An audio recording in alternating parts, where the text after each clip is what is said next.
नमस्कार, म भेषबहादुर घिमिरे। म खुम्बु पासलामा गाउँपालिकाको पशुपन्छी विकास शाखा।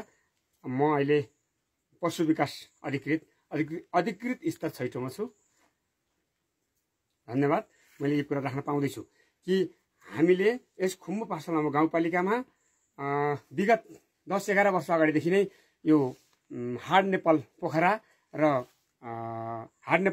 र बफर जोनको सहयोगमा यहाँ कुकुर बन्द गर्ने कार्यक्रम चाहिँ सुरु भएको रहेछ। तर 2076 सालपछि चाहिँ हाम्रो यो पाङबोचे भन्ने ठाउँमा एउटा बच्चालाई चाहिँ मान्छेको बच्चालाई चाहिँ कुकुरहरूले 3-4 कुकुरले आक्रमण गरेर मार्न लागेको अवस्थामा त्यो बच्चालाई चाहिँ गाउँपालिकाको सक्रियतामा हेलिकप्टर चार्टर गरेर लगेर काठमाडौँ लगेर त्यो बच्चा उपचार गरेर आएपछि यो खुम्बु पासलामा गाउँपालिकाले यो आवश्यकता देखिएर हाड नेपाल भनेको हिमालयन एनिमल रेस्क्यु ट्रस्ट पोखरासँग सम्झौता गरेर निरन्तर रूपमा अहिले 5-6 वर्ष निरन्तर रूपमा गाउँपालिकाको उसबाट हामीले यो बन्देकरणको अभियान चलाइरहेका छौँ।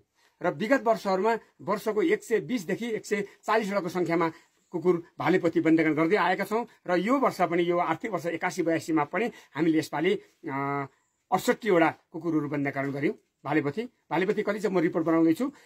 भालेपति 68 वटा बन्देकरण गर्यौँ र 315 वटालाई हामीले खोप लगायौँ, रेबिस खोप लगायौँ।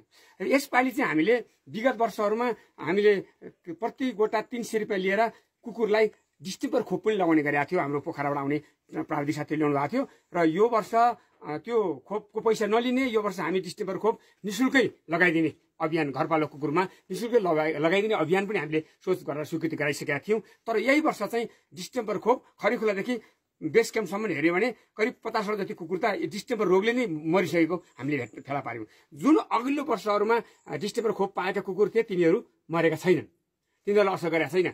जसले ती खोपहरू पाएका थिए तिनीमा एकदम राम्रो गरी असर गरेका छ। त्यसले गर्दाखेरि त्यो खोप हामीले लाउन मिलेन, किनभने अब करिब रिकभर भएर त्यो रोग रिकभरी भइसकेपछि 2-3 महिनापछि मात्रै त्यो खोप लाउन सक्छौँ, अन्य लाउन सकिन। तर अहिले रेबिस खोप चाहिँ हामीले 315 लगायौँ। अलि असहजै छ। जस्तो किसानहरूमा यहाँ यो ठाउँको जस्तो हामीले अहिले जस्तो यो 5-6 वर्षको अभियानमा मैले नै धेरै बढी अध्ययन गरिरहेको हुनाले, यसमा खटिरहेको हुनाले म भन्छु 5-6 वर्षको अभियानमा हामीले करिब 400 भन्दा बढी कुकुर बन्देकरण गरिसक्यौँ।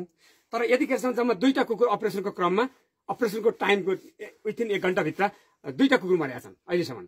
ती कुकुर भनेको एउटा खुम्जुङमा चाहिँ एउटा कुकुर जुन किसानले अपरेसन गर्नुभन्दा अगाडि नै अलि बढी खाना खुवाएको रहेछ। त्यो कुकुरलाई लट्याउने औषधि प्रयोग गरेर, एनेस्थेसिया औषधि प्रयोग गरेर अपरेसन भइसकेपछि र कुकुर बिउजिने बेलामा, होसमा आउने बेलामा चाहिँ छाड्ने क्रममा कुकुर मर्यो एउटा।